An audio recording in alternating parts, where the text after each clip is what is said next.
Time now for our Friday roundtable discussion of some of the week's top stories. And tonight we want to focus on Pakistan and Afghanistan.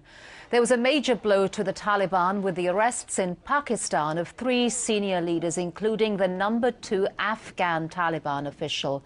A win for US and Pakistani intelligence, but a reminder of how the Taliban have used Pakistan as a base. And we will also look at the big offensive against the Taliban in southern Afghanistan.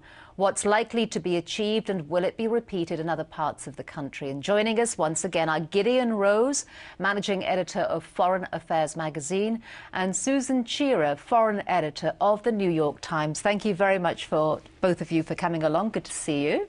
Thank you. I'd like to get each of your thoughts first of all, on the battle for Marja and the strategy behind this military operation in the very heart of Taliban territory.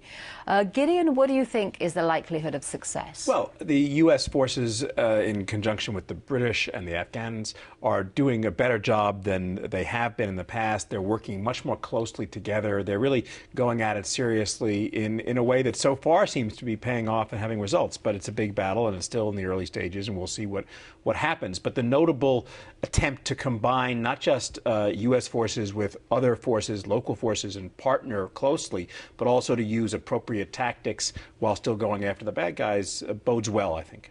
Susan, what's your assessment? Tell us a little bit about the reporting that the New York Times has done on this story. Yes, I think that, as Gideon said, there are several stages about how we'll judge success. I think no one really doubts that militarily the Americans could drive out the Taliban from this area. The question has always been, can they make that stick? And so the real test, as we've written, is going to come in the coming weeks, when we'll see whether they can establish a real government in the area, which hasn't been the case before, whether civilians will feel cooperative or feel reassured, which has been a lasting challenge.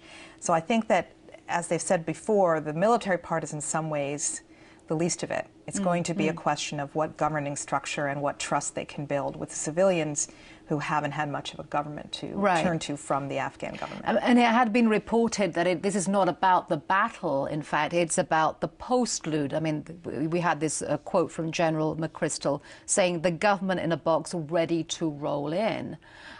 So are Afghans in a position, though, to be able to take on their own affairs? I mean, once this government in a box is ready to roll in, I mean, do those conditions exist? They're not. On the other hand, they're starting to get there, and the idea is maybe with a lot of support and advice and help, the holding and building can follow the clearing, and this could be at least a start to move things forward. Is this a strategy, do either of you feel that can be repeated in other parts of Afghanistan? Well, I think potentially, yes. I have no idea what the plans are. There have been significant Taliban advances in other parts of the country, as well as the Taliban stronghold of the south, for example, in the east, at Kunduz, areas like that. I don't have any idea of whether they'll have a major offensive like that, because I think their first priority was to attack in the stronghold areas. But theoretically, certainly it could be repeated.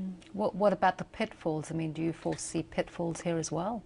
Yeah, I think there are going to be a lot of pitfalls. I mean, I'm sort of optimistic and pessimistic simultaneously. The problems, looking at the issues, makes me pessimistic, but I'm optimistic looking at the American chain of command, which really, from in theater all the way up through the military and up to the White House, is filled with technocratic competence and reality-based assumptions these days. And so I think that we have tough problems, but very smart, serious people trying to get at them, and they will learn the lessons if things don't go well, and they'll try to adjust. So how that will all come out in the end, whether the people and the forces will be sufficient to deal with the scale of the major problems involved, and whether the Afghans can play their role properly, we'll just have to see. And a lot of this does really depend on the abilities of Hamid Karzai to get behind this counter-insurgency strategy. He didn't seem to be a big fan of it to begin with. Well, I think that General McChrystal's been really working hard to build more of a relationship with Karzai. He obviously has been very worried about civilian casualties, so they've made enormous attempts to avoid civilian casualties, even to the point of delaying calling in air support in many cases, which actually raises the risk for troops on the ground. But that's been a very conscious strategy because they recognize how much damage has been done by the civilian casualties that had mounted in the last several years. So I think that they're trying to address that concern. Karzai is a great mystery. You know, he has not yet, I think, proven in any way that he's really going to be a full partner, and we're going to have to wait and see. But my understanding is enormous efforts have been made to draw him in and get his buy-in. Well, there were a number of notable successes with Taliban leaders who were recently taken into custody in Pakistan. What else do you feel is going on with this story? Is there more to it than meets the eye when it comes? There clearly is some development in Pakistan that is leading to greater success in the war against the Taliban in Pakistan. What are the actual causes of that, and whether it will continue and what the agendas are of the people involved who are helping U.S. forces is really hard to say from the outside. We've captured some people, they've been delivered to us, or information has been passed to American forces that have enabled them to capture important players. But who was doing that intelligence gathering, why it was being done, we know it's a success, but whether it's a sustainable long-term success or represents any kind of turning of the tide, I think is still up in the air.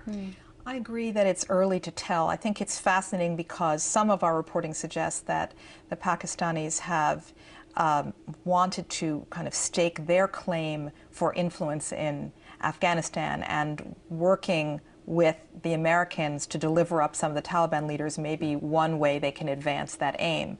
But I think the whole question of cooperation with Pakistani intelligence has been a very thorny and fraught area, and we'll see if the tide is turning or if it's an aberration, but there may be strategic reasons why some more cooperation can occur, and there are also maybe strategic reasons why Pakistan sees it to its own advantage. It's just like the Karzai situation. In fact, we have allies that we're working with tactically and even strategically, but they have their own interests which don't always jibe with ours, and they have their own agendas, and so cooperation with us one day might be matched by foot dragging the next. All right, Gideon Rose, Susan Shearer, thank you very much for joining us. Thanks so much. Thank you.